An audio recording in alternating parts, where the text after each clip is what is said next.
இடமும் நீங்கள் கேட்டிங்கன்னா ஆச்சரியப்பட்டுருவீங்க.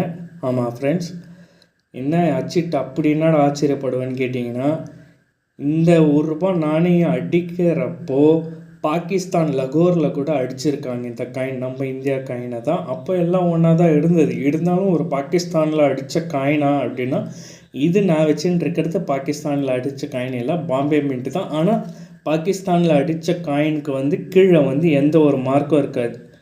இப்போ இதில் பார்த்தீங்கன்னா டைமண்ட் சிம்பிள் இருக்கும். அப்போ அந்த ஜென்ரேஷனில் பாம்பே மின்ட்டில் தான் டைமண்ட் சிம்பிளை அடிச்சிட்டாங்க.